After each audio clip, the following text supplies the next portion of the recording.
ജോലി കഴിഞ്ഞ് വന്നിട്ട് ഈ ചായ കുടിച്ചിരുന്ന് ആലോചിക്കുന്നതും എഴുതി തയ്യാറാക്കുന്നതുമെല്ലാം ഈസ്റ്ററിന്റെ ഒരുക്കത്തെക്കുറിച്ചാണ് കേട്ടോ. തലേന്ന് ചെയ്തു വെച്ച ഈസ്റ്റർ പ്രിപ്പറേഷൻസ് ഒക്കെയാണ് കേട്ടോ ഇന്നത്തെ വീഡിയോയിൽ കാണിക്കുന്നത്.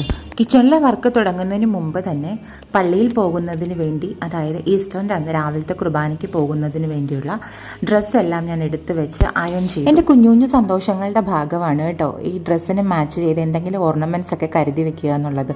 ചിലപ്പോൾ അത് കമ്മലാവാം, ബാങ്കിളാവാം. ഇത്തവണ എനിക്കൊരു റിംഗ് ആണ് ഒത്തുചേർന്ന് കിട്ടിയത്. ഫുഡ് പ്രിപ്പയർ ചെയ്യുന്നതിന് വേണ്ടിയിട്ട് സാധാരണ ഇത്തരം ദിവസങ്ങളിൽ പരമാവധി കാര്യങ്ങളെല്ലാം തലേന്ന് തന്നെ ഒതുക്കി വെക്കാറുണ്ട്. ചിക്കൻ എല്ലാം വാഷ് ചെയ്ത് മാരിനേറ്റ് ചെയ്ത് വെച്ചു, ഫിഷ് ക്ലീൻ ചെയ്ത് കട്ട് ചെയ്ത് ഫ്രീസറിൽ വെച്ചു. അങ്ങനെ കിച്ചണിൽ തലേ ദിവസം തന്നെ ഒരുക്കി വെക്കാവുന്ന പല കാര്യങ്ങളും ഒതുക്കി വെച്ചു. എനിക്ക് ശരിക്കും പറഞ്ഞാൽ വിശേഷ ദിവസങ്ങളിലെ പാചകത്തെക്കാളും കൂടുതൽ ഇഷ്ടം നമ്മുടെ കൊച്ചു വീട് ഭംഗിയാക്കി വെക്കുന്നതിലാണ് കേട്ടോ. തുടർന്നുള്ള വിശേഷങ്ങൾ അടുത്ത വീഡിയോയിൽ കാണാം കേട്ടോ.